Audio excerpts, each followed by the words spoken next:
Hello friends, welcome to your channel MPRM। आशा करती हूँ कि आप सभी स्वस्थ होंगे, निरंतर अपने एग्ज़ाम की तैयारी कर रहे होंगे। हम पढ़ रहे थे प्राचीन भारतीय इतिहास को घटना चक्र पूर्वावलोकन से। इसके पहले हम बहुत सारे टॉपिक कंप्लीट कर चुके हैं। यदि आपने अभी तक नहीं देखा है तो जाइए प्लेलिस्ट में उनको भी देखिए और आज का वीडियो तो देखिए ही। यदि आपको हमारा वीडियो थोड़ा सा यूज़फुल लगता है तो वीडियो को लाइक कीजिए, कमेंट कीजिए, चैनल को सब्सक्राइब कीजिए और अपने प्यारे प्यारे फ्रेंड्स के साथ वीडियो को शेयर कीजिए। आज हमारा टॉपिक है प्राचीन भारत में स्थापत्य कला। तो जो स्थापत्य कला है प्राचीन भारत की, चलिए उसको पढ़ते हैं। उससे संबंधित सारे प्रश्न उत्तर को हम सॉल्व करेंगे जो प्रीवियस ईयर में आए थे। तो चलिए स्टार्ट करते हैं। मध्य प्रदेश के छतरपुर जिले में स्थित खजुराहो में चंदेल राजाओं द्वारा निर्मित मंदिर आज भी चंदेल स्थापत्य कला की उत्कृष्टता का बखान कर रहा है। ये मंदिर ग्रेनाइट और लाल बलुआ पत्थर से बने हैं। इन मंदिरों का निर्माण 950 से 1050 ईस्वी के बीच हुआ था।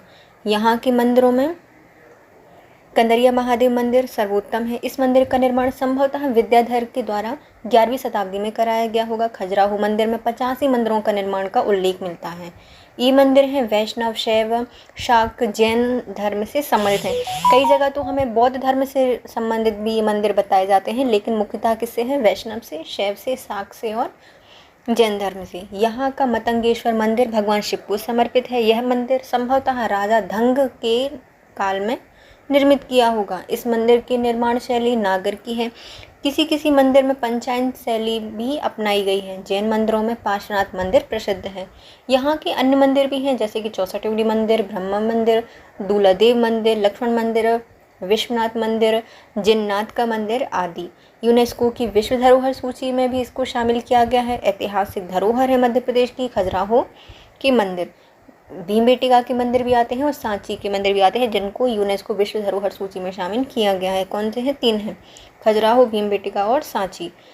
नेक्स्ट है दशावतार मंदिर, देवगढ़ उत्तर प्रदेश के ललितपुर में स्थित है। यह मंदिर गुप्त कालीन माना जाता है और प्राचीन भारत में गुप्त काल से संबंधित गुफा चित्रांकन में केवल 2 उदाहरण मिलते हैं। इसमें एक अजंता की गुफाओं में देखने को मिलता है और दूसरा मिलता है बाग की गुफाओं में, जिनकी तिथि गुप्तकालीन मानी जाती है। इन गुफाओं के चित्र लोक जीवन से संबंधित हैं तथा अजंता के जो चित्र हैं वह बौद्ध धर्म से संबंधित हैं। फिर आता है माउंट आबू के दिलवाड़ा जैन मंदिर में संगमरमर के बनाए गए हैं। इसका निर्माण गुप्त के चालुक्य सोलंकी शासक भीमदेव प्रथम के द्वारा भीमदेव प्रथम के सामंत हैं बिमल शाह के द्वारा करवाया गया था। यह मंदिर जैन मंदिर अपनी नक्काशी और सुंदर मीनाकारी के लिए प्रसिद्ध है। पालीताना का पवित्र जैन मंदिर गुजरात के भावनगर में स्थित है। शत्रुंजय पहाड़ियों पर अवस्थित है। देखो, माउंट आबू पर कौन सा है? दिलवाड़ा मंदिर है, संगमरमर का बना है। किसने बनवाया है? सोलंकी शासक भीमदेव प्रथम के बिमल शाह सामंत के द्वारा बनवाया गया था। फिर आते हैं पालीताना का मंदिर। यह पवित्र जैन मंदिर है, गुजरात के भावनगर में है और ये शत्रुंजय पहाड़ियों पर अवस्थित है। एलिफेंटा के प्रसिद्ध गुफा मंदिर का निर्माण राष्ट्रकूट शासकों द्वारा कराया गया था। यहाँ से कुल 7 गुफाएं मिलती हैं। 7 दिन की 7 गुफाएं हैं। इनमें से 5 गुफा मंदिर प्राप्त हुए हैं, 2 पता नहीं कहाँ गए। इनमें हिंदू धर्म मुख्यतः शिव से संबंधित मूर्तियां रखी गई हैं। यहाँ पर भी 2 बुद्ध गुफाएं हैं। इन गुफाओं का निर्माण 5वीं शताब्दी से 6वीं शताब्दी ईस्वी में कराया गया था। यहाँ के प्रसिद्ध त्रिमूर्ति शिव की प्रतिमा प्राप्त होती है। नेक्स्ट आता है एलोरा, महाराष्ट्र में औरंगाबाद जिले में स्थित है। यह शैलकृत गुफा मंदिरों के लिए जग प्रसिद्ध है। यहाँ पर कुल 34 शैलकृत गुफाएं हैं। ये गुफाएं विभिन्न कालों में बनी थी। इन गुफाओं में संख्या 1 से 12 तक बुद्ध हैं, 13 से 29 तक हिंदू धर्म से संबंधित हैं और 30 से 34 तक जैन धर्म से संबंधित हैं। तो किन धर्म से संबंधित है? बुद्ध, हिंदू और जैन से। तो 1 से 12 तक बुद्ध, 13 से 29 तक हिंदू और 30 से 34 तक जैन से संबंधित गुफाएं हैं, जो थोड़े थोड़े अंतराल में बनी होंगी। कैलाश, एलोरा का कैलाश मंदिर शैलकृत स्थापत्य का उदाहरण है। द्रविड़ शैली का यह मंदिर विश्व प्रसिद्ध मंदिर है। इसका निर्माण राष्ट्रकूट शासक कृष्ण प्रथम ने करवाया था। पश्चिम भारत में प्राचीनतम शैलकृत गुफाएं हैं नासिक, एलोरा और अजंता। ये तीनों स्थल ही महाराष्ट्र में स्थित है। नासिक की बुद्ध गुफाएं सुविख्यात हैं, जिन्हें पांडव लेनी कहा जाता है। तो कौन सी हैं? एलोरा, नासिक और अजंता की गुफाएं कहाँ पर हैं? पश्चिमी भारत में स्थित हैं। नासिक की गुफाएं बुद्ध काल से संबंधित हैं और इन्हें क्या कहा जाता है? पांडवलिनी गुफाएं कहा जाता है। राष्ट्रकूट शासकों के समय वैसे तो ब्राह्मण धर्म का महत्व था, किंतु ब्राह्मण धर्म की तुलना में जैन धर्म का अधिक प्रचार प्रसार हुआ था तथा इसे राजकीय संरक्षण भी प्राप्त हुआ है। राष्ट्रकूट शासक अमोघ वर्ष के गुरु जैनाचार्य जिनसेन थे, जिसने आदि पुराण की रचना की है। तो आदि पुराण की रचना किसने की है? जैनाचार्य जिनसेन के द्वारा। उस समय शासकों और सामंतों के साथ साथ सेनापति पदों पर भी अनेक जैन धर्मानुयायियों की नियुक्ति की गई थी। अजंता की गुफा बाकटकों के अधीन राष्ट्रीय संरक्षण और जागीरदारों द्वारा निर्माण किया गया था। अजंता की गुफा संख्या 16 में उत्कीर्ण मरणासन राजकुमारी का चित्र प्रशंसनीय है। इस चित्र की प्रशंसा करते हुए गेफिथ, वर्गेश और फर्गूसन ने लिखा है कि करुणा भाव और अपनी कथा को स्पष्ट ढंग से कहने की दृष्टि से यह चित्रकला के इतिहास में अतुलनीय गुफा है। तो किसके द्वारा कहा गया है भैया? गेफिथ, वर्गेश और फर्गूसन के द्वारा कहा गया है कि जो मरणासन की प्रतिमा है गुफा नंबर 16 में, वह करुणा भाव और अपनी कथा को सही ढंग से कहने की दृष्टि से चित्रकला में अकर्मणीय मानी जाती है, अनुकरणीय है। गुफा संख्या 16 को बाकटक शासक हरिसेन के मंत्री वाराहदेव ने बौद्ध संघ को दान दिया था। किसने दिया था? हरिसेन के मंत्री थे वाराहदेव, इनने बौद्ध संघ को दान दिया था। अजंता के चित्र तकनीकी दृष्टि से विश्व में प्रथम स्थान रखते हैं। इन गुफाओं में अनेक प्रकार के फूल, पत्तियां, वृक्षों और पशु आकृतियों की सजावट है। बुद्ध तथा बोधिसत्व की प्रतिमाओं के चित्रांकन में जातक कथाओं में ली गई कहानियों का वर्णनात्मक दृश्य के रूप में प्रयोग किया गया है। ये चित्र अधिकतर जातक कथाओं को दर्शाते हैं। तो ये किसको दर्शाते हैं? बोधितत्व प्रतिमा के चित्रांकन में जातक कथाओं की कहानियाँ होती हैं और ये चित्र अधिकतर जातक कथाओं को दर्शाते हैं। पुरी स्थित कोणार्क का विशाल सूर्य मंदिर नरसिंह देव वर्मन प्रथम चौंडगंग ने बनवाया था। यह मंदिर 13वीं शताब्दी का है। तो जो पुरी में स्थित कोणार्क का सूर्य मंदिर है, यह सूर्य देव का जो मंदिर है वह किसने बनवाया है? नरसिंह देव वर्मन प्रथम चौंडगंग के द्वारा बनवाया गया है। यह मंदिर 13वीं शताब्दी में बना था। इसकी विशिष्टता इसकी शैली से प्रसिद्ध होती है। इस मंदिर का आधार एक विशाल चबूतरा है। इसके चारों ओर पत्थरों के तराशे हुए 12 पहिए लगे हुए हैं और सूर्य के रथ का पूरा आभास देने के लिए चबूतरे के सामने जो सीढ़ियां हैं उससे 7 अश्वों की स्वतंत्र मूर्तियां लगी हुई हैं। माना जाता है कि ये 7 अश्व रथ को खींचते रहते हैं। कोणार्क के सूर्य मंदिर को काला पैगोडा कहा जाता है। यह यूनेस्को द्वारा वर्ष 1984 में विश्व धरोहर स्थल घोषित किया गया है। लिंगराज मंदिर, ये भी उड़ीसा के भुवनेश्वर में स्थित है। इस मंदिर की शैली नागर है। यह नागर शैली का सर्वोत्तम मंदिर है। लिंगराज मंदिर का सबसे आकर्षक भाग इसका शीर्ष है या शिखर है, जिसकी ऊंचाई 180 फीट है। जगन्नाथ मंदिर उड़ीसा के पुरी में स्थित है। यह मंदिर भी नागर शैली में बनाया गया है।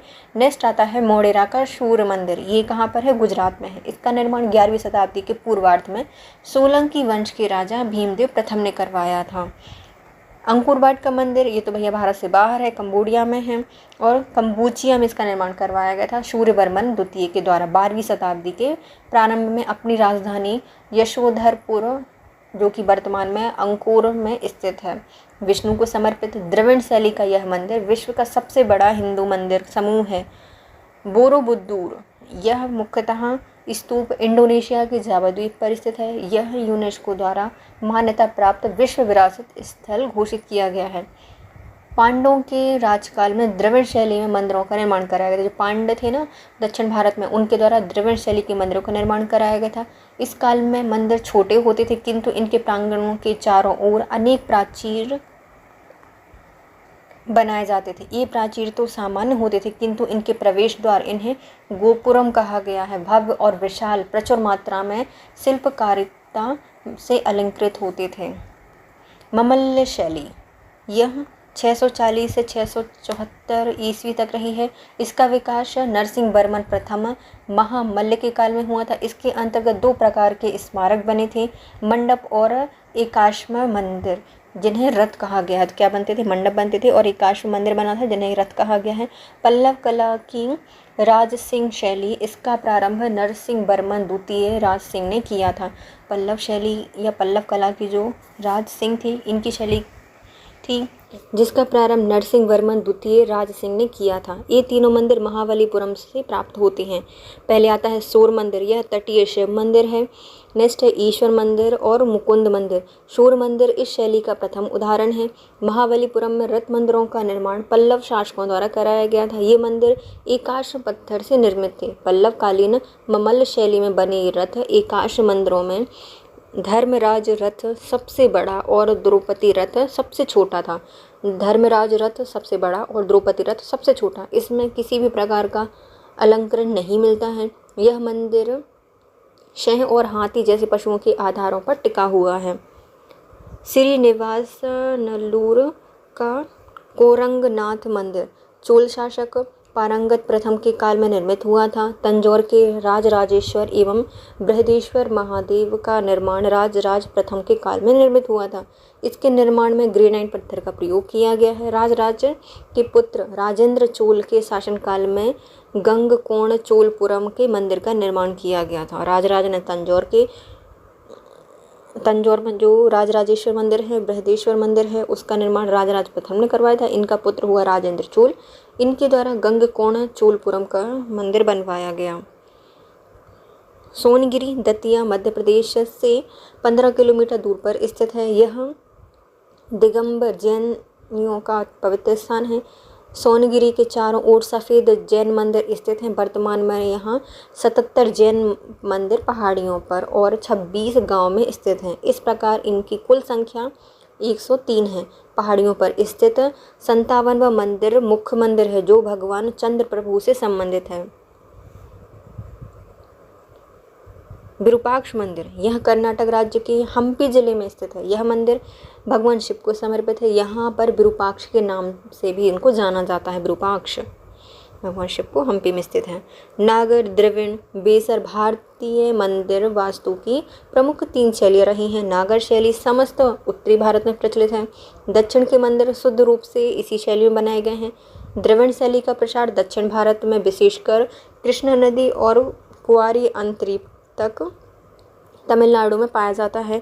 वेसर शैली का विकास नागर और द्रविड़ शैली के मिश्रण से हुआ है। कन्नड़ प्रदेश के अंतिम चोल शासकों के द्वारा प्रयुक्त होने के कारण इस शैली को चालुक्य शैली कहा गया है। कन्नड़ प्रदेश में जो चालुक्य शासक थे उनके द्वारा जो प्रारंभ की गई शैली है उसको क्या कहा गया है, चालुक्य शैली कहा गया है। पंचायन शब्द मंदिर रचना शैली को निर्दिष्ट करता है। बद्रीनाथ कपूर के द्वारा रचित बृहद प्रामाणिक हिंदी कोश मूल संस्थापक हैं। इसके आचार्य रामचंद्र वर्मा। इनके अनुसार पंचायन एक पुल्लिंग शब्द है जो किसी देवता या उनके साथ के चारों देवता की मूर्ति के समूह के लिए प्रयुक्त किया जाता है, जैसे कि शिव पंचायतन और राम पंचायतन। बद्रीनाथ मंदिर में 5 मूर्तियां हैं जो बद्री पंचायत के नाम से जानी जाती हैं। बद्री नहीं है, ये बद्री है। बद्रीनाथ मंदिर में 5 मूर्तियां हैं जो कि बद्री पंचायतन के नाम से जानी जाती हैं। राजस्थान के उदयपुर में स्थित जगदीश मंदिर शिल्पकला की दृष्टि से अनोखा है। यह मंदिर भी पंचायतन शैली का है। 4 लघु मंदिरों से परिविष्ट होने के कारण इसे पंचायतन कहा गया है। प्रसिद्ध नैमिषारण्य तीर्थ उत्तर प्रदेश के सीतापुर जिले में स्थित है। यहाँ महर्षि दधीची ने देवताओं को अपनी अस्थियां दान की थीं। इसके से निर्मित जो वज्र था उससे देवराज इंद्र ने दैत्यों का वध किया था। इसके साथ हमारी जो थ्योरी थी स्थापत्य कला से वो कंप्लीट होती है। अब आते हैं इसके प्रीवियस ईयर के क्वेश्चन। तो चलिए देखते हैं पहला क्वेश्चन क्या कह रहा है। खजुराहो मंदिर स्थापत्य के निर्माण में सहयोगी रहे हैं। तो किसके द्वारा स्थापत्य बनवाया गया था खजुराहो वाला? चंदेलों के द्वारा। मध्य प्रदेश के छतरपुर जिले में स्थित है। खजुराहो के चंदेल राजाओं द्वारा बनवाया गया है। चंदेल स्थापत्य कला का उत्कृष्टता की बखान करता है। यह मंदिर 950 से 1050 में बना है। इसमें प्रमुख मंदिर है कनरिया महादेव का मंदिर। खजुराहो का कनरिया महादेव मंदिर किसने बनवाया? जो कनरिया महादेव का मंदिर है वो चंदेलों ने बनवाया है। किस राजवंश ने भारत को प्रसिद्ध खजुराहो के मंदिर दिए हैं? तो चंदेलों ने दिए हैं। चंदेल राजाओं ने निर्माण करवाया है खजुराहो का। खजुराहो के मंदिर किससे संबंधित हैं? तो जो खजुराहो के मंदिर हैं उनका संबंध है जैन और हिंदू से। यदि मैं होती तो इसमें तो एक पिटीशन लगा देती और बुद्ध भी आ जाता, क्योंकि कई मंदिर ऐसे हैं जिनमें बुद्ध भगवान के भी साक्ष्य मिलते हैं, तो लेकिन हिंदू और जैन ही आएगा। खजुराहो में 85 मंदिरों का निर्माण किया गया है। ये मंदिर चंदेल शासकों ने बनवाए थे। इन मंदिरों में शैव, वैष्णव, शाक्त और जैन धर्म से संबंधित मंदिर हैं। किस वंश के राजाओं ने खजुराहो प्रसिद्ध मंदिरों का निर्माण करवाया था? जो खजुराहो के प्रसिद्ध मंदिर हैं उनको बनवाया था चंदेल ने। किसने? चंदेलों के द्वारा बनवाया गया है। खजुराहो का मतंगेश्वर मंदिर किसको समर्पित है? जो मतंगेश्वर है, मत में कौन रहते हैं? हमारे हमेशा महादेव रहते हैं, मतंग हैं। मतंगेश्वर मंदिर शिव मंदिर से संबंधित है। खजुराहो का मतंगेश्वर मंदिर भगवान शिव को समर्पित है। यह मंदिर संभवतः राजा दंग के काल में निर्मित हुआ था। इन मंदिरों का निर्माण शैली कौन सी है? नागर शैली है। निम्नलिखित में से कौन सा मंदिर खजुराहो में नहीं है?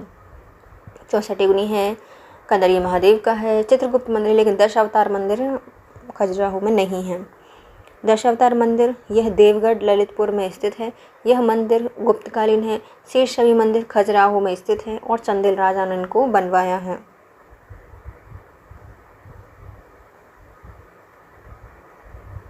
मुरैना के समीप स्थित 64 योगिनी मंदिर के संदर्भ में कुछ विचार करने हैं। 64 योगिनी मंदिर हैं कच्छप घाट राजवंश के शासनकाल में निर्मित एक वृत्ताकार मंदिर है, तो ये सही है। दूसरा क्या बोल रहे हैं? यह मंदिर एकमात्र वृत्ताकार नहीं, इसकी डिज़ाइन से यह लोकप्रिय धारणा बन गई थी कि यह भारतीय संसद भवन के लिए प्रेरित स्रोत था, तो ये सही है। ये दोनों ही सही हैं। पहला ये किसने? कच्छप घाट वंश के समय बनवाया गया था। इसका कौन सा हो जाएगा? 1 और 4 सही हैं। 64 योगिनी मंदिर मध्य प्रदेश के मुरैना जिले के पंडावली के पास मतावली गांव में स्थित है। यह मंदिर का निर्माण कच्छप घाट राजवंश के शासक देवपाल ने करवाया था, इसलिए कथन पहला सही हो जाएगा। यह वृत्ताकार मंदिर है। ध्यान तलब है कि भारत में वृत्ताकार मंदिरों की बहुत कम संख्या है। यह भारत के वृत्ताकार मंदिर में से एक है, इसलिए 2 हो जाएगा। यह वृत्ताकार मंदिर लगभग 100 फीट ऊंचाई पर एक पहाड़ी पर स्थित है। इस मंदिर को इक्टासो महादेव मंदिर भी कहा जाता है, मतलब इक्टासो महादेव कहा जाता है। इसका उद्देश्य इस क्षेत्र में शैव पूजा पद्धति को प्रोत्साहन देना है। यह मंदिर 64 योगिनियों को समर्पित है। इस मंदिर के आंतरिक भागों में 64 छोटे छोटे से कक्ष बने हुए हैं। इस मंदिर का निर्माण इसके प्रति कक्षा में शिवलिंग को स्थापित किया गया है। कुछ विद्वानों का निष्कर्ष है कि इस मंदिर की डिज़ाइन से लोकप्रिय धारणा बन गई थी कि भारतीय संसद भवन के लिए एक प्रेरणा स्रोत ये रहा था। अब आती है हमारी सूची 1 को सूची 2 से मिलाइए। ओके, तो पहले आते हैं हमारी कौन से? देखो, दशावतार मंदिर कहाँ पे है? देवगढ़ में है। सांची का स्तूप सांची में है। चित्रकारी कहाँ से? तो ये बाघ चित्रकारी होती है। और जो कनिष्क की सिर विहीन मूर्ति मिली है वो मथुरा से मिली है। देखो, स्तूप कहाँ से मिलते हैं? तो सांची के स्तूप फेमस हैं। चित्रकारी बाघ में की जो गुफा है वहाँ पर चित्रकारी की गई है। कनिष्क की जो सिर विहीन मूर्ति है वह मथुरा में मिली है। दशावतार मंदिर है ये देवगढ़ में स्थित है। निम्नलिखित में कौन सा विश्व धरोहर स्थल वर्ल्ड हेरिटेज साइट नहीं है? खजुराहो है, भीमबेटका है, सांची है, मांडू का महल नहीं है। यूनेस्को की विश्व धरोहर सूची में मध्य प्रदेश के ऐतिहासिक स्थल हैं खजुराहो के मंदिर, भीमबेटका की गुफाएं और सांची के स्तूप इसमें आते हैं। मंदिर स्थापत्य के बारे में कौन सा कथन सत्य है बताइए? तो मंदिर में यह स्वतंत्र आधार चूना पत्थर के मंदिरों का उद्भव गुप्त काल में हुआ था, तो ये सही है। स्वतंत्र आधार के मंदिरों का उद्भव किस काल में हुआ है? गुप्त काल में हुआ है। लाड़का जो कि एक प्रारंभिक मंदिर है, बादामी के चालुक्य से संबंधित है, तो ये भी सही है। दूसरा क्या बोल रहा है? खजुराहो के मंदिरों में मंदिर के समस्त खंड आंतरिक और बाह्य रूप से जुड़े होते हैं, तो ये भी सही है। तीनों सही हो जाएंगे। कौन कौन सा? स्वतंत्र आधार था गुप्त काल में बने हुए मंदिरों का, और लाड़का जो मंदिर है वह एक प्रारंभिक मंदिर है जो कि बादामी के चालुक्यों से संबंधित है। लाड़ों को क्या खिलाया जाता है? बादाम खिलाई जाती है। और जो खजुराहो के मंदिर हैं इनकी समस्त मंदिर खंड आंतरिक और बाह्य रूप से जुड़े हुए हैं। स्वतंत्र आधार के मंदिरों का उद्भव गुप्त काल में माना जाता है। लाड़का, जो कि एक प्रारंभिक मंदिर है, बादामी के चालुक्यों से संबंधित है। खजुराहो के मंदिरों में समस्त खंड आंतरिक बाह्य रूप से जुड़े हुए हैं। कांची का कैलाश मंदिर पल्लवकालीन स्थापत्य है। यह मंदिर राजसिंह शैली के चरमोत्कर्ष को व्यक्त करता है। इसमें द्रविड़ शैली के समस्त लक्षण विद्यमान हैं, परंतु यह द्रविड़ शैली का सबसे प्रारंभिक स्वतंत्र आधार का मंदिर नहीं है। इसका निर्माण नरसिंह वर्मन द्वितीय राजसिंह के समय प्रारंभ हुआ था। ओके, इसके अतिरिक्त महेंद्र वर्मन द्वितीय के समय इसकी रचना पूरी हुई थी।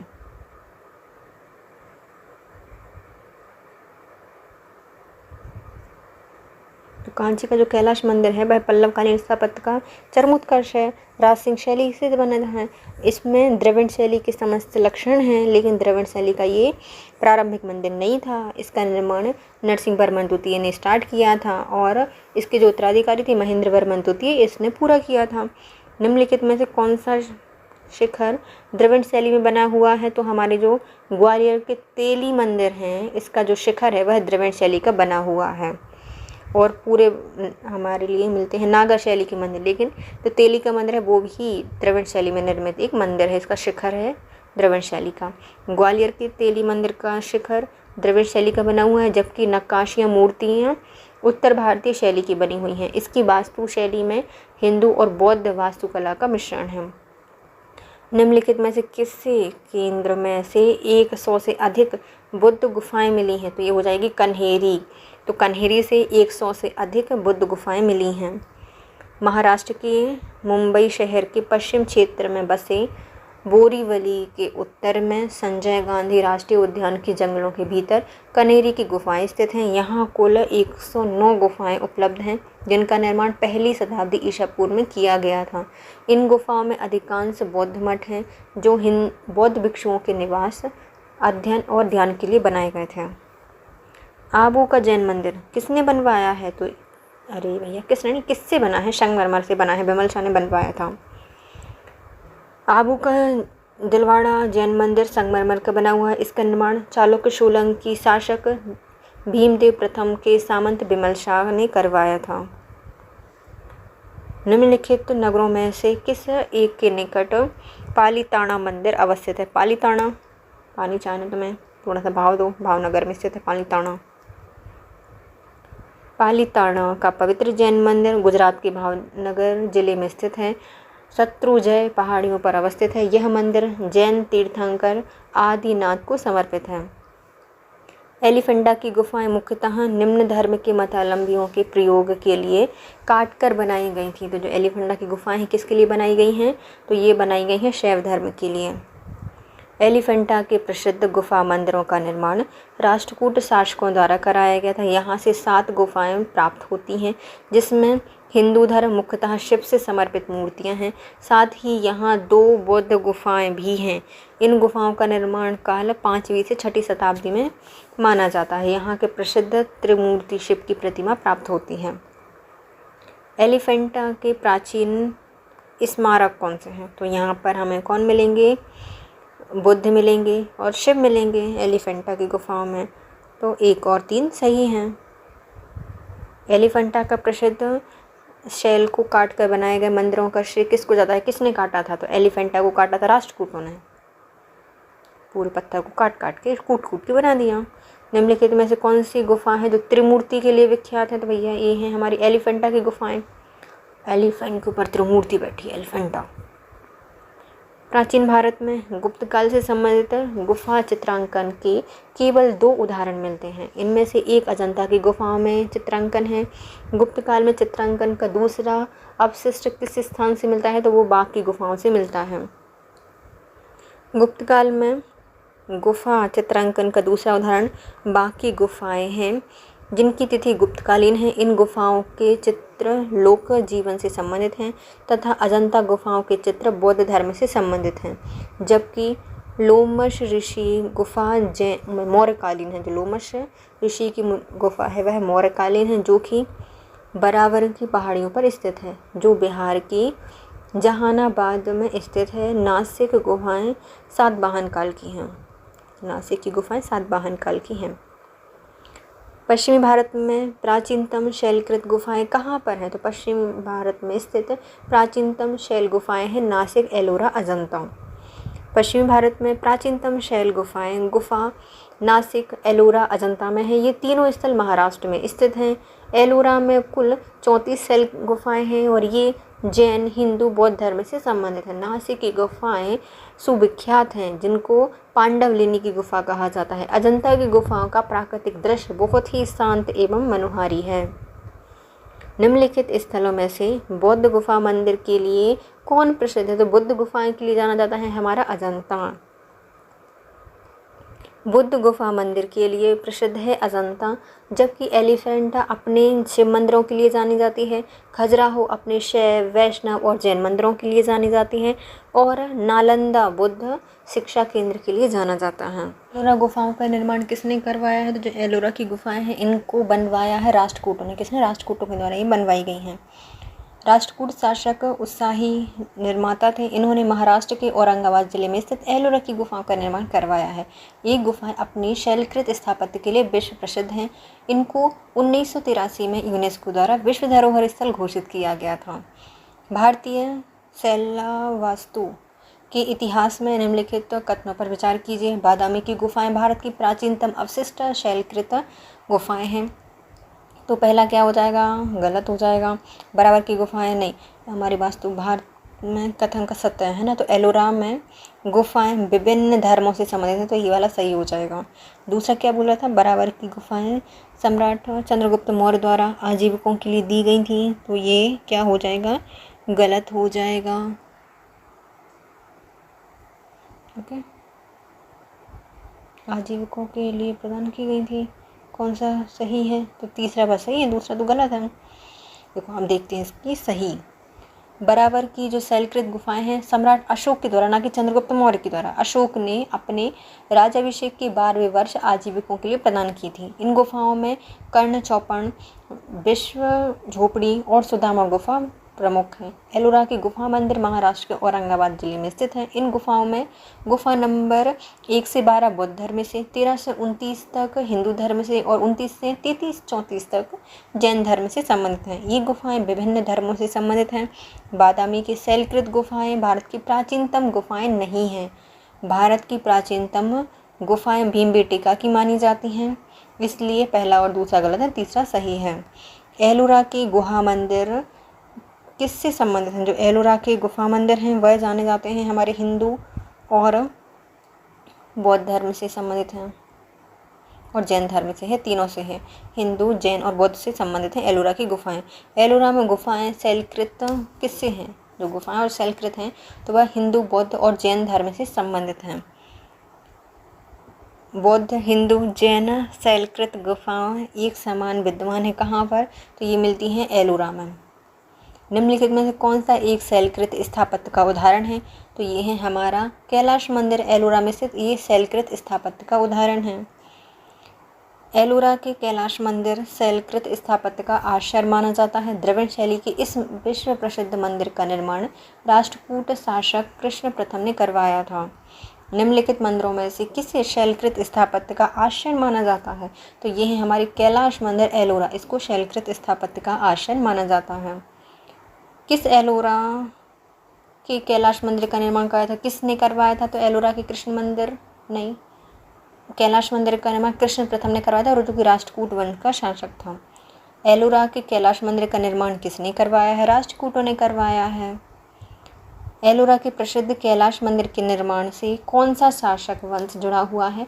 तो एलोरा से जुड़ा है अपना राष्ट्रकूट वंश। एलोरा के प्रसिद्ध शिव मंदिर का निर्माण किसने करवाया है? तो राष्ट्रकूट नरेश कृष्ण प्रथम के द्वारा करवाया गया था। कृष्ण प्रथम राष्ट्रकूट शासक था जिसने एलोरा के मंदिर बनवाए थे। एलोरा के कैलाश मंदिर का निर्माण किसने करवाया है? कृष्ण प्रथम के द्वारा ये कराया गया है। किस धर्म को राष्ट्रकूटों का संरक्षण प्राप्त था? तो राष्ट्रकूटों ने जैन धर्म को ज़्यादा संरक्षण प्रदान किया है। राष्ट्रकूट शासकों के समय वैसे तो ब्राह्मण धर्म का महत्व था, किंतु ब्राह्मण धर्म की तुलना में जैन धर्म का अधिक प्रचार प्रसार हुआ था तथा इसे राजकीय संरक्षण ही प्राप्त था। राष्ट्रकूट शासक में अमूर्त वर्ष के गुरु जैनाचार्य जिनसेन थे, जिनकी रचना है आदि पुराण। इस समय जो शासक सामंतों के साथ साथ सेनापति में भी कई पदों पर जैन धर्मानुयायियों की नियुक्ति की गई थी। अजंता एलोरा की गुफाएं किस नगर में स्थित हैं? तो अजंता और जो एलोरा की गुफाएं हैं ये हैं महाराष्ट्र के औरंगाबाद में। अजंता एलोरा की गुफाएं महाराष्ट्र के औरंगाबाद जिले में स्थित हैं। पर्वतशिलाओं को खोदकर भवन निर्माण की विशाल की चरम अवस्था एलोरा का कैलाश मंदिर है, जिसका निर्माण राष्ट्रकूट नरेश कृष्ण प्रथम ने करवाया था। अजंता एलोरा गुफाएं कहाँ पे हैं? तो महाराष्ट्र में स्थित हैं, औरंगाबाद में। निम्नलिखित में किस स्थान में एक में राष्ट्रकूट द्वारा एलोरा गुफाओं की निर्मित गुफाएं स्थित हैं? तो राष्ट्रकूट ने एलोरा गुफाएं बनवाई हैं औरंगाबाद महाराष्ट्र में। सूची 1 को सूची 2 से मिलाइए, गुप्त काल और उनके स्थान बताइए, है ना। तो पहले आते हैं अपने दशावतार मंदिर, ये कहाँ पर है? देवगढ़ में स्थित है। फिर आता है भीतरगांव का मंदिर, ये ईंट से निर्मित पहला मंदिर था, भीतरगांव का मंदिर। फिर शिव मंदिर भूमरा में स्थित है, शिव मंदिर। और विष्णु का मंदिर एरण में स्थित है। नचना कुठार भी इससे आता है ना, नचना कुठार मंदिर। तो गुप्त काल में स्थित मंदिर कौन से हैं? पहले आता है ईंट से बना हुआ मंदिर, तो पहला था भैया ईंट से बना है, मतलब भीतर जाना पड़ेगा, तो भीतरगांव का मंदिर। दशावतार मंदिर देवों का गढ़ है, दशावतार मंदिर। शिव मंदिर क्या करते, पूरे में घूम घाम के आओ फिर आना शिव के पास, तो घूमरा मंदिर शिव मंदिर से संबंधित है। और विष्णु मंदिर एक ही है, एरण। वराह भगवान की प्रतिमा है प्राचीन काली एरण में। कानपुर उत्तर प्रदेश स्थित भीतरगांव मंदिर के संदर्भ में निम्नलिखित कथनों पर विचार कीजिए और सही बताइए। ओके, का निर्माण 5वीं से 6ठी शताब्दी में हुआ था, तो ये सही है। जो कानपुर उत्तर प्रदेश में भीतरगांव का मंदिर है 5वीं से 6ठी शताब्दी में हुआ था, पहला सही हो जाएगा। ईंटों से निर्मित यह मंदिर भारत के प्राचीनतम मंदिरों में से एक है, तो ये भी सही हो जाएगा, पहला और दूसरा दोनों ही सही हैं। उत्तर प्रदेश के कानपुर जिले में स्थित भीतरगांव का मंदिर का निर्माण 5वीं से 6ठी शताब्दी में हुआ था। इस मंदिर का निर्माण गुप्त काल में हुआ है। इस मंदिर का निर्माण ईंटों से वर्गाकार चबूतरे पर किया गया था। इसका मुख है वह पूर्व की तरफ है। गांव के भीतर स्थित गर्भगृह के ऊपर एक लंबा पिरामिडनुमा शिखर बना हुआ है। इस मंदिर का निर्माण नागर शैली में किया गया है। अजंता की कला को निम्नलिखित में से किसने प्राश्रय या सहायता दी है? तो जो अजंता का मंदिर है इसको प्राश्रय दिया गया है वाकाटक वंश के द्वारा। किसने दिया है? वाकाटक वंश ने दिया है। अजंता की गुफा औरंगाबाद महाराष्ट्र जिले में स्थित है। ये गुफाएं वाकाटकों के अधीन राष्ट्रीय संरक्षण और जागीरदारों द्वारा निर्मित करवाई गई थीं। इन गुफाओं को गुप्त शासकों का भी संरक्षण प्राप्त था। ये गुफाएं अपनी भित्ति चित्र मूर्ति कला के लिए बेजोड़ समझी जाती हैं। ये गुफाएं मुख्यतः बौद्ध धर्म की महायान शाखा से संबंधित चित्र हैं। अजंता की गुफाएं निम्नलिखित में से किससे संबंधित हैं? तो अजंता की जो गुफाएं हैं वह जातक कथाओं से संबंधित हैं। जनता को बतानी है जातक कथाएं, जनता अजंता। अजंता के चित्र प्राचीन दृष्टि से विश्व के सबसे पहले चित्र माने जाते हैं। इन गुफाओं में अनेक प्रकार के फूल, पत्ती, वृक्ष, पशुओं की आकृति, सजावट, बुद्ध एवं बोधित्व की प्रतिमाओं का चिंतन किया गया है यहाँ पर। और जातक ग्रंथों से ये कहानियों का वर्णनात्मक दृश्य के रूप में यहाँ दिखाया गया है। ये चित्र अधिकांशतः जातक कथाओं से संबंधित हैं। निम्नलिखित कथनों पर विचार कीजिए और बताइए कौन सा सही है। तो अजंता की गुफा बागोरा नदी के तट पर स्थित है, तो ये पहला ही सही है, बात की पढ़ने की जरूरत ही नहीं है। सांची रायसेन में है, चंबल नदी तो यहाँ से निकलती नहीं है, तो दूसरा गलत हो ही जाएगा, अलग ही दिख रहा है। तो अजंता की गुफाएं महाराष्ट्र प्रांत के औरंगाबाद जनपद में स्थित है। अजंता की गुफाएं बागोरा नदी के तट पर स्थित है। इसका समय ईसा पूर्व 2वीं शताब्दी में माना जाता है, 2वीं शताब्दी से 7वीं शताब्दी तक माना जाता है। इस प्रकार विकल्प ए सही हो जाएगा, जबकि जो अन्य विकल्प हैं वो गलत हैं। जैसे कि सांची का स्तूप बेतवा नदी के पश्चिम तट पर मध्य प्रदेश के रायसेन जिले में स्थित है। इस स्तूप का जो निर्माण है वह सम्राट अशोक ने करवाया था। पांडुलेना गुफा जो है वह देव मंदिर गोदावरी नदी की घाटी में स्थित है। यहाँ पर 24 गुफाओं की एक श्रृंखला का निर्माण चट्टानों को काटकर किया गया था। आंध्र प्रदेश के गुंटूर जनपद में कृष्णा नदी के तट पर स्थित अमरावती नामक स्तूप का निर्माण सातवाहन काल के द्वारा करवाया गया है। कौन सी हैं ये? आंध्र प्रदेश में गुंटूर जनपद में कृष्णा नदी के तट पर बनी हैं गुफाएं। सातवाहन ने इनको बनवाया था। पांडुलेना। निम्नलिखित ऐतिहासिक स्थलों पर विचार कीजिए। अजंता की गुफाएं, लेपाक्षी मंदिर और सांची का स्तूप। इनमें से कौन सी भित्ति चित्र के लिए जाने जाते हैं? तो ये हमारे कौन से हैं? अजंता की गुफाएं और लेपाक्षी मंदिर भित्ति चित्र के लिए जाने जाते हैं, और स्तूप में तो कोई भित्ति चित्र थे ही नहीं, तो कौन सा सही हो जाएगा? पहला और दूसरा सही है। अजंता की गुफाएं एवं लेपाक्षी मंदिर में भीतर चित्रकला के लिए स्पष्ट उदाहरण है, परंतु सांची स्तूप में भित्ति चित्रकला के साक्ष्य स्पष्ट नहीं हैं। स्तूप के चारों ओर लगे तोरण बुद्ध के जीवन की घटनाएं और जातक कथाओं के चित्रों से भरे हुए हैं, नीचे से ऊपर तक अलंकृत हैं। चूंकि तोरण स्तूप के भाग में नहीं आते, अतः विकल्प बी ही सही होगा। भारत की लोक चित्रकलाओं से संबंधित कथनों पर विचार कीजिए। पट्टचित्र चित्रकला की विषय वस्तु जगन्नाथ एवं विष्णु संप्रदाय से संबंधित है। इसमें तो आंसर ही नहीं दिया, तो पहला तो हमें सही लग रहा है। मंजूषा चित्रकलाएं जूट या कागज के डिब्बों पर बनाई जाती थीं, तो मंजूषा का अर्थ ही डब्बा होता है। पिथौरा चित्रकलाएं गुजरात एवं मध्य प्रदेश की जनजातियों द्वारा बनाई जाती थी, ये भी सही। तो पहला दूसरा तीसरा तीनों ही सही हैं, लेकिन इसका आंसर सभी सही होगा। पट्टचित्र उड़ीसा की चित्रकारी कला है।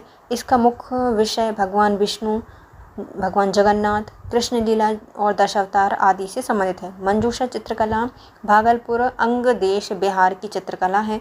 मंजूषा का अर्थ होता है बॉक्स। यह बांस, जूट, पेपर, कागज से सामान्यतः 8 स्तंभों से मंदिर आकार में निर्मित बांस पर गुलाबी, हरे और पीले रंगों से चित्रकारी करके की जाती है। पिथौरा चित्रकला मध्य प्रदेश में गुजरात की भील और भिलाला जनजाति द्वारा बनाई जाती है, इसलिए तीनों ही विकल्प सही हो जाएंगे। अजंता महाबलीपुरम के रूप से ज्ञात 2 ऐतिहासिक स्थानों में से कौन सी बातें इनमें समान है? तो पहला देखेंगे पहले हम, दोनों समय काल से निर्मित हैं, दोनों एक ही धार्मिक संप्रदाय से हैं, दोनों ही शिलाकृत स्मारक हैं। तो कौन कौन सा? अजंता और महाबलीपुरम है, वह क्या है? शिलाकृत स्मारक हैं, तो सिर्फ सी सही है, ये तीसरा बस सही है। महाराष्ट्र के औरंगाबाद जिले में स्थित अजंता की पहाड़ियाँ स्थित हैं। इसका निर्माण ईसा पूर्व 2वीं शताब्दी से लगभग 7वीं शताब्दी ईसा पूर्व तक, मतलब ईस्वी तक हुआ है। 2वीं शताब्दी तक यहाँ पर हीनयान मत का प्रभाव था, तत्पश्चात महायान मत का प्रभाव हुआ। बुद्ध और बोधित्व की प्रतिमाओं में अजंता की गुफाएं बौद्ध धर्म द्वारा प्रेरित हैं। इनकी करुणामय भावना से भरी हुई हैं। शिल्पकला चित्रकला से ओतप्रोत हैं। अजंता में स्थित गुफाएं या मूर्तियां एकाश्म पत्थर पर निर्मित हैं। नरसिंह वर्मन प्रथम 630 से 668 तक के समय में इनकी उपाधि महामल्ल है। महामल्ल शैली का विकास हुआ था। इसके अंतर्गत 2 प्रकार के स्मारक बने, मंडप और एकाश्म मंदिर, जिन्हें रथ कहा जाता है, वो आते हैं। ममल्लपुरम महाबलीपुरम में इस शैली के सभी स्मारक स्थित हैं। ध्यान तलब है कि महाबलीपुरम में रथ मंदिर वैदिक परंपराओं से संबंधित एकाश्म पत्थर से निर्मित हैं। हमारे अब सूची 1 को सूची 2 से मिला, ये इसमें सारे ऑप्शन ही नहीं दिए, तो हम सीधे आंसर पे चलेंगे। ओके, हम्पी कहाँ पर है? कर्नाटक में है। नागार्जुन कोंडा आंध्र प्रदेश पर है। शिशुपालगढ़ यह उड़ीसा में है, और अरिकमेडु पांडुचेरी में है। देखो पहले हम्पी कहाँ पर है? कर्नाटक में है। नागार्जुन कोंडा आंध्र प्रदेश में है। शिशुपालगढ़ उड़ीसा में है, और अरिकमेडु पांडुचेरी में है। कोणार्क का सूर्य मंदिर किसने बनवाया था? जो कोणार्क का सूर्य मंदिर है, इसको नरसिंह वर्मन देव के द्वारा बनवाया गया था। नरसिंह देव वर्मन ने बनवाया था। पुरी में स्थित कोणार्क का सूर्य मंदिर नरसिंह देव वर्मन प्रथम चोणगंग के द्वारा बनवाया गया था। यह मंदिर 13वीं शताब्दी का है। यहाँ अपनी विशिष्ट शैली के लिए प्रसिद्ध है। कोणार्क के सूर्य मंदिर को काला पैगोडा भी कहा गया है। निम्नलिखित में से किसे काला पैगोडा या श्याम पैगोडा के नाम से जाना जाता है? तो ये है हमारे कोणार्क का सूर्य मंदिर। ब्लैक पैगोडा कहाँ पर स्थित है? तो ये है हमारे कोणार्क में। कोणार्क में स्थित ब्लैक पैगोडा है। निम्नलिखित में से कौन सा सूर्य मंदिर है? तो हमारा कोणार्क का सूर्य मंदिर ब्लैक पैगोडा कहा जाता है, उड़ीसा में है। मोढेरा का सूर्य मंदिर कहाँ पर है? तो जो मोढेरा का सूर्य मंदिर है वो भी सूर्य मंदिर है और वो गुजरात में स्थित है। मोढेरा का सूर्य मंदिर गुजरात में स्थित है, जिसका निर्माण सोलंकी वंश के राजा भीमदेव प्रथम ने करवाया है। निम्नलिखित मंदिर में से कौन सा पाटन गुजरात में स्थित है? तो हमारा ये मोढेरा का मंदिर कहाँ पर है? पाटन गुजरात में स्थित है। लिंगराज मंदिर कहाँ पर है? जो लिंगराज मंदिर है वो भुवनेश्वर में स्थित है। कहाँ पे? भुवनेश्वर में स्थित है। लिंगराज मंदिर उड़ीसा के भुवनेश्वर में स्थित है। इस मंदिर की शैली नागर है। यह नागर शैली का सर्वोत्तम मंदिर है। लिंगराज मंदिर का सबसे आकर्षित भाग यहाँ का शिखर है, जिसकी ऊंचाई कितनी है? 180 फीट है। उड़ीसा में निकट या नष्ट होने से बचे हुए निम्नलिखित मंदिर में से सबसे बड़ा और सबसे ऊंचा मंदिर कौन सा है? तो ये है हमारा लिंगराज मंदिर। उड़ीसा में बहुत सारे मंदिर नष्ट हो गए थे, लेकिन बचा कौन सा था और जो सबसे बड़ा है वर्तमान में? तो लिंगराज मंदिर। उड़ीसा के निकट होने से या निकट नहीं, नष्ट होने से बचने वाले सबसे बड़ी मंदिर में से आता है लिंगराज मंदिर। इसको जो ऊंचाई है वह 180 फीट ऊंची है। इसका शिखर अमलक और कलश है। इसमें जगमोहन की छत पिरामिड के आकार की है। लिंगराज मंदिर शुद्ध नागर शैली में बना हुआ है। जगन्नाथ मंदिर किस राज्य में स्थित है? तो जगन्नाथ मंदिर है वह है उड़ीसा में। जगन्नाथ मंदिर उड़ीसा राज्य के पुरी जिले में स्थित है। इस मंदिर में प्रसिद्ध लिंगराज मंदिर भुवनेश्वर, कोणार्क में सूर्य मंदिर स्थित है। ये सभी मंदिर नागर शैली में बने हुए हैं। भुवनेश्वर और पुरी के मंदिर किस शैली में निर्मित हैं? तो जो भुवनेश्वर और जो पुरी के मंदिर हैं वह बने हैं नागर शैली के। जगन्नाथ पुरी मंदिरों के गर्भगृह में भगवान जगन्नाथ, सुभद्रा, बलभद्र की मूर्ति किससे बनी होती हैं? तो इनकी सबकी प्रतिमाएं जो हैं वह लकड़ी से बनी होती हैं। जगन्नाथ मंदिर के गर्भगृह में भगवान जगन्नाथ, बलभद्र और सुभद्रा की मूर्ति काष्ठ निर्मित या लकड़ी की बनी हुई है। ऐसी मान्यता है कि इन मूर्तियों का निर्माण भगवान विष्णु द्वारा बढ़ई के रूप में किया गया था। अंकोरवाट का विष्णु मंदिर कहाँ पर है? तो अंकोरवाट का जो मंदिर है कंबोचिया अर्थात कंबोडिया में स्थित है। अंकोरवाट मंदिरों का समूह है। कंबोचिया वर्तमान में कंबोडिया के शासक सूर्यवर्मन द्वितीय के द्वारा 12वीं शताब्दी के प्रारंभ में अपनी राजधानी यशोधरापुर, जो वर्तमान में अंकोर है, उसमें कराया गया था। विष्णु को समर्पित द्रविड़ शैली का यह मंदिर विश्व के सबसे बड़े हिंदू मंदिर समूह में आते हैं। अंकोरवाट मंदिर समूह किस देश में है? जो अंकोरवाट का मंदिर है वह कहाँ पर है? कंबोचिया में है। कौन से बृहद मंदिर में प्रारंभिक अभिकल्पना तथा निर्माण सूर्यवर्मन द्वितीय के राजकाल में हुई है? तो ये है हमारा अंकोरवाट का मंदिर। किसने बनवाया है? सूर्यवर्मन द्वितीय के राजकाल में हुआ है। बोरोबुद्दूर स्तूप कहाँ पर है? तो जो बोरोबुद्दूर स्तूप है यह जावा द्वीप पर है। कहाँ पर? जावा द्वीप पर है। बोरोबुद्दूर का प्रख्यात स्तूप इंडोनेशिया के जावा द्वीप पर स्थित है। यह जो यूनेस्को द्वारा विश्व धरोहर सूची में रखी गई है। द्रविड़ शैली के मंदिरों में गोपुरम से तात्पर्य क्या है? तो गोपुरम क्या होते थे? तोरण के ऊपर बने अलंकृत एवं बहुमंजिला भवन से संबंधित है गोपुरम। पांडवों के राजकाल में भी द्रविड़ शैली पनप रही थी। पांडकाल के मंदिर छोटे होते थे, किंतु इनके प्रांगण के चारों ओर अनेक प्राचीर बने होते थे। ये प्राचीर सामान्य होते थे, किंतु इनके प्रवेश द्वार, जिन्हें गोपुरम कहा जाता है, भव्य, विशाल और प्रचुर मात्रा में शिल्पकारिता से अलंकृत थे। पांडकालीन वास्तुकला की विशेषता मंदिर नहीं अपितु गोपुरम है। पत्थरों या चट्टानों को काटकर महाबलीपुरम के जो मंदिर हैं किसने बनवाए हैं? तो ये बनवाए गए हैं पल्लव राजवंशों के द्वारा। किसने? पल्लवों के द्वारा बनवाए गए हैं महाबलीपुरम के मंदिर। पल्लव कला की राज सिंह शैली, जिसका प्रारंभ नरसिंह वर्मन द्वितीय राज सिंह ने करवाया था, ये मंदिर महाबलीपुरम से प्राप्त हुए हैं। सूर्य मंदिर, तटीय शिव मंदिर है, ईश्वर मंदिर, मुकुंद मंदिर आदि आदि हैं। सूर्य मंदिर इस शैली का प्रथम उदाहरण है। सूर्य मंदिर शिव मंदिर के लिए जाने जाते हैं। महाबलीपुरम में रथ मंदिर का निर्माण किसने करवाया था? तो महाबलीपुरम में रथ मंदिर है पल्लवों ने बनवाए। महाबलीपुरम में रथ मंदिरों का निर्माण पल्लव शासकों ने करवाया था। ये रथ एकाश्म पत्थर से निर्मित हैं। महाबलीपुरम का सप्तरथ मंदिर किसने बनवाया? तो ये नरसिंह वर्मन द्वारा बनवाया गया है। किसने? नरसिंह वर्मन द्वारा बनवाया गया है। पल्लव शासक नरसिंह वर्मन प्रथम 630 से 668 के समय में मल्ल शैली का विकास हुआ था। इसके अंतर्गत दो प्रकार के स्मारक बने थे, पहले मंडप और एकाश्व मंदिर, जिन्हें रथ कहा गया है। ममल्लपुरम महाबलीपुरम में इस शैली के सभी स्मारक स्थित हैं। सप्तरथ मंदिर नरसिंह वर्मन प्रथम द्वारा बनवाया गया था। इन रथों को सप्त पैगोड़ा भी कहा गया है। सप्तरथ मंदिर नरसिंह वर्मन प्रथम ने बनवाया। क्या कहा गया है? सप्त पैगोड़ा कहा गया है इनको। महाबलीपुरम के रथ मंदिरों का निर्माण किसने करवाया है? तो जो रथ मंदिर हैं वो नरसिंह वर्मन प्रथम ने बनवाए हैं। ममल्लपुरम में रथ स्मारकों के निर्माण के लिए कौन उत्तरदायी था? तो ममल्लपुरम के जो रथ स्मारक थे उनको बनवाया है पल्लवों ने।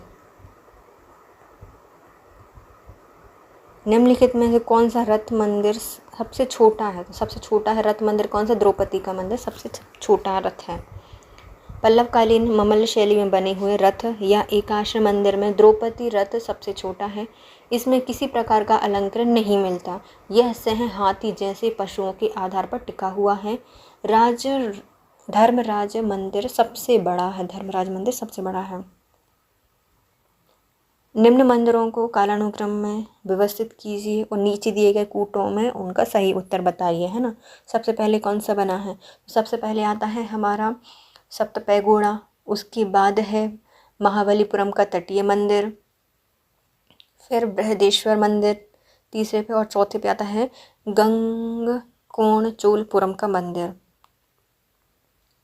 कालानुक्रम में सही आ जाएंगे। सप्तपैगोड़ा मंदिर ये ममल्ल शैली में बने थे। 640 से 675 तक बने होंगे। महाबलीपुरम का तटीय मंदिर यह राज शैली में बना हुआ 674 से 800 के बीच में बना था। बृहदेश्वर मंदिर राजराज प्रथम के समय बना था। और गंगकोणचोलपुरम मंदिर यह राजेंद्र प्रथम के समय बना है। सूची 1 को सूची 2 से मिलाइए। स्थान को स्मारक बताइए। ओके, एलिफेंटा में क्या स्थित है? तो एलिफेंटा में स्थित है गुफा। एलिफेंटा की गुफाएं जानी जाती हैं। श्रवणबेलगोला में क्या होता है? महावस्तक अभिषेक होता है और मूर्ति है बहुत बड़ी। खजुराहो में क्या है? खजुराहो में मंदिर स्थित हैं। फिर आते हैं सांची में स्तूप हैं। एलिफेंटा महाराष्ट्र में स्थित है। यहाँ 5वीं से 6ठी शताब्दी में 7 गुफाएं थी। श्रवणबेलगोला कर्नाटक में स्थित है। यहाँ गोमतेश्वर की मूर्ति प्रसिद्ध जो कि चामुंड राय ने बनवाई थी। खजुराहो के मंदिर मध्य प्रदेश के हैं। चंदेल शासकों ने इसका निर्माण करवाया था। सांची के स्तूप अशोक ने इसका निर्माण करवाया है मध्य प्रदेश में। सूची 1 को सूची 2 से मिलाइए। ऐतिहासिक स्थल को राज्य बताइए। भीमबेटका कहाँ पे है? मध्य प्रदेश में है। सूर टेम्पल तो ये तमिलनाडु में स्थित है। सूर मंदिर हम्पी कर्नाटक में स्थित है। और मानस ये नेशनल पार्क है, ये असम में स्थित है।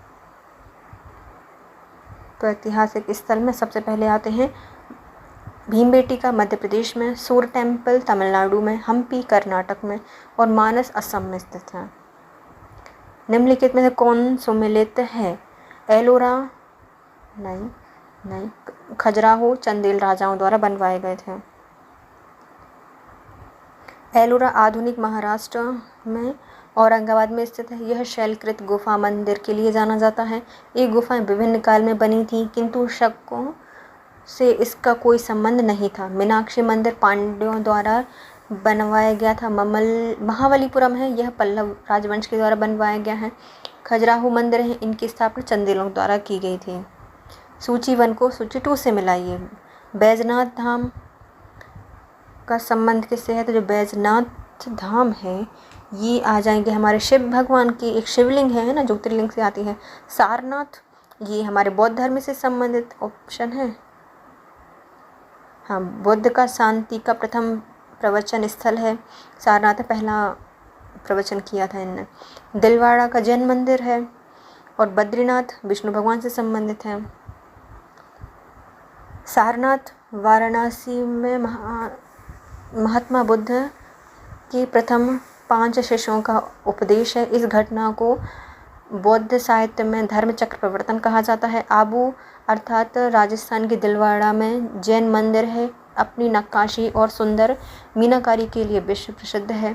बद्रिकाश्रम, यह बद्रीनाथ में स्थित है। शंकराचार्य ने चतुर्भुजी विष्णु प्रतिमा की स्थापना करके ज्योतिष मठ की स्थापना की थी। बैजनाथ धाम में भगवान शंकर का मंदिर है।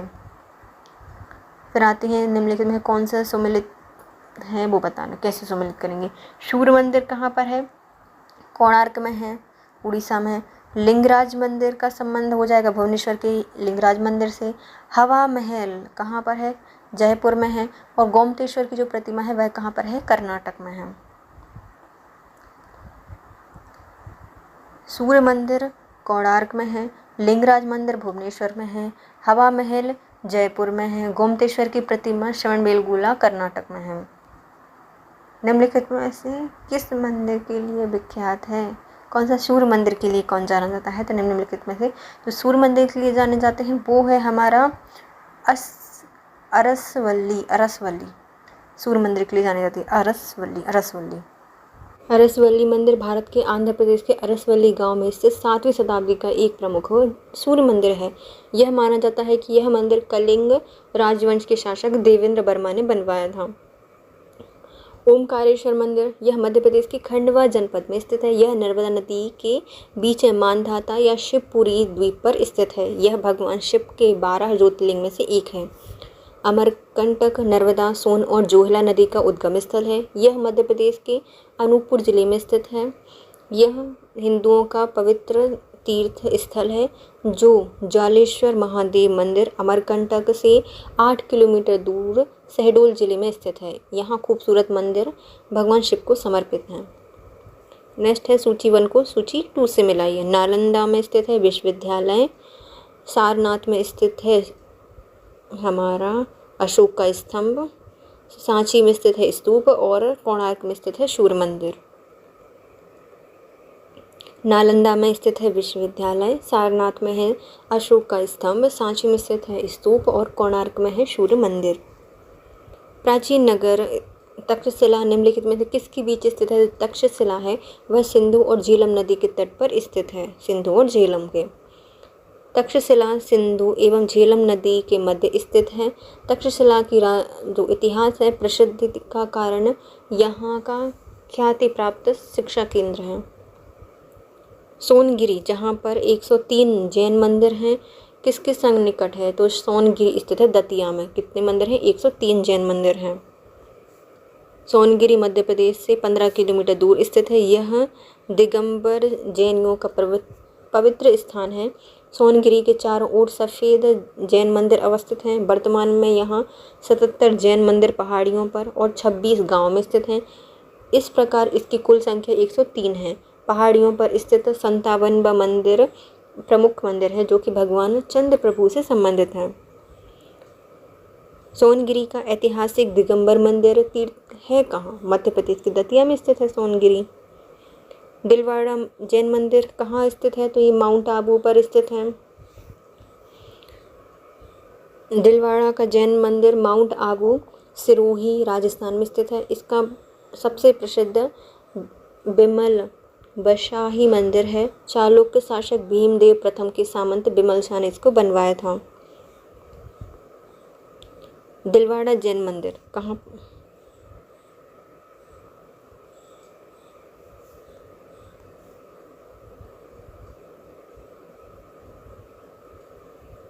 दिलवाड़ा जैन मंदिर कहाँ पर है? तो माउंट आबू के अरावली पर्वत पर स्थित है दिलवाड़ा जैन मंदिर। दिलवाड़ा जैन मंदिर कहाँ पर है? तो ये है राजस्थान में स्थित है।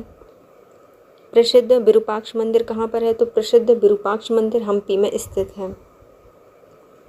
विरूपाक्ष मंदिर कर्नाटक राज्य के हम्पी में स्थित है। यह मंदिर भगवान शिव को समर्पित है जो यहाँ विरूपाक्ष के नाम से जाने जाते हैं। नागर, द्रविड़, वेसर ये क्या है? तो मंदिरों की शैली है। तो यह भारतीय मंदिर वास्तु की 3 प्रमुख शैलियां हैं, नागर, द्रविड़ और वेसर। नागर, द्रविड़, वेसर भारतीय मंदिर वास्तु की 3 प्रमुख शैलियां हैं। नागर शैली समस्त उत्तर भारत में प्रचलित है। उड़ीसा के मंदिर शुद्ध रूप से इसी शैली में बनाए गए हैं। द्रविड़ शैली का प्रसार दक्षिण भारत में विशेषकर कृष्णा नदी और कुंवारी अंतरीप के मध्य तमिलनाडु में स्थित है। बेसर शैली का विकास नागर द्रविड़ शैलियों के मिश्रण से हुआ है।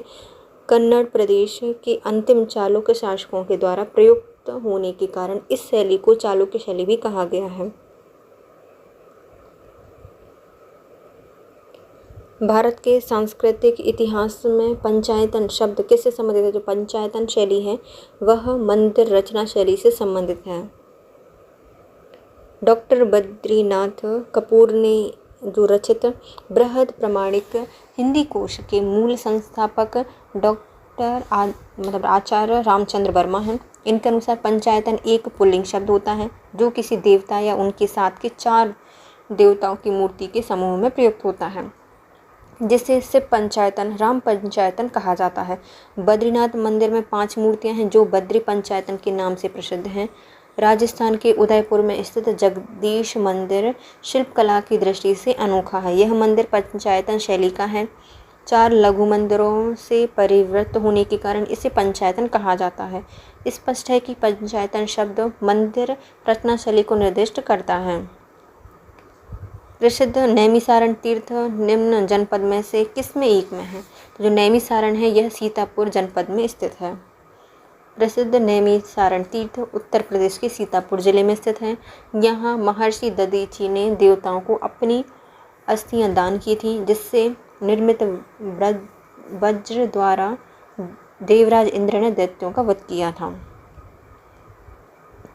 भारत की कला एवं संस्कृति के इतिहास के संदर्भ में निम्न युग्म बताइए, जिसमें कौन सा सही है वो बताना है। ओके। मूर्ति शिल्प और स्थल। बुद्ध के महापरिनिर्वाण की एक भव्य प्रतिमा जिसके ऊपर की ओर अनेक देवीय संगीत और नीचे की ओर उनके दुखी अनुयायी दर्शाए गए हैं। ये कहाँ पर है? तो ये अजंता में है। ओके। भगवान के महानिर्माण की एक भव्य प्रतिमा है जिसके ऊपर की ओर अनेक देवीय संगीत एवं नीचे की ओर दुखी अनुयायी दिखाए गए हैं। तो ये कौन है? अजंता में स्थित एक चित्र है। दूसरा, विशाल गोलाश्म पर उत्कीर्ण अर्जुन की तपस्या गंगा अवतार, ये कहाँ पर है? तो यह ममल्लपुरम में स्थित है। अजंता की गुफा संख्या 26 में भगवान के महापरिनिर्वाण की भव्य प्रतिमा है। इसमें नीचे की ओर उनके दुखी अनुयायी हैं, ऊपर की ओर स्वर्ग में देवीय आकृति प्रसन्न मुद्रा में दिखाई देती हैं। मध्य प्रदेश में स्थित उदयगिरी की गुफाओं में ऐसी प्रतिमा स्थापित है जिसमें वराह अवतार को भूमि देवी को गहरे विशुभ सागर से उभारते हुए दिखाया गया है। विशाल गोलाश्म पर उत्कीर्ण अर्जुन की तपस्या गंगा अवतरण को प्रदर्शित करती है। यह प्रतिमा ममल्लपुरम में स्थित है। भारत में कला एवं पुरातात्विक इतिहास के संदर्भ में निम्नलिखित में से किस एक पर सबसे पहले निर्माण किया गया था? तो भारत में कला एवं पुरातात्विक इतिहास में सबसे पहले कहाँ पर निर्माण किया गया था? धौली स्थित शैलकृत हाथी। तो भारत में कला एवं पुरातात्विक इतिहास में सबसे पहले निर्मित किया गया था धौली स्थित शैलकृत हाथी। भुवनेश्वर स्थित लिंगराज मंदिर नागर शैली में बना हुआ है। लिंगराज मंदिर भुवनेश्वर का प्रमुख मंदिर 7वीं शताब्दी में ललाटेडु केशरी ने बनवाया था, जबकि इसके जो वर्तमान स्वरूप है उसका निर्माण जजाति केशरी ने 11वीं शताब्दी में करवाया था। धौली स्थित शैलकृत हाथी का निर्माण 3वीं शताब्दी ईस्वी पूर्व हुआ था, मौर्य सम्राट अशोक के समय में। महाबलीपुरम स्थित शैलकृत स्मारक का निर्माण पल्लवों के शासक काल में 7वीं शताब्दी में हुआ था, जबकि जो उदयगिरी की वराह मूर्ति है उसका निर्माण गुप्त काल में हुआ था। इससे स्पष्ट होता है कि सबसे पहले धौली स्थित शैलकृत हाथी का निर्माण हुआ होगा। देखो हम देख लेते हैं इनको, है ना। फिर से भुवनेश्वर में जो लिंगराज मंदिर है उसको भुवनेश्वर के प्रसिद्ध 7वीं शताब्दी में ललाटू डूटी केशवर ने बनवाया था, जबकि वर्तमान स्वरूप जो है वह जजाति केसरी के द्वारा 11वीं शताब्दी में दिया गया है। और जो धौली स्थित शैलकृत हाथी है उसका निर्माण 3वीं शताब्दी ईसा पूर्व में हुआ था और मौर्य सम्राट अशोक ने करवाया था। महाबलीपुरम स्मारक है, इसको पल्लव शासकों ने बनवाया है 7वीं शताब्दी में। और जो उदयगिरी की वाराह मूर्ति है उसका निर्माण गुप्त काल में हुआ था। इससे स्पष्ट होता है कि जो धौली स्थित शैलकृत हाथी है उसका निर्माण सबसे पहले हुआ था। अब इसके बाद हमारे दक्षिण भारत के चोल, चालुक्य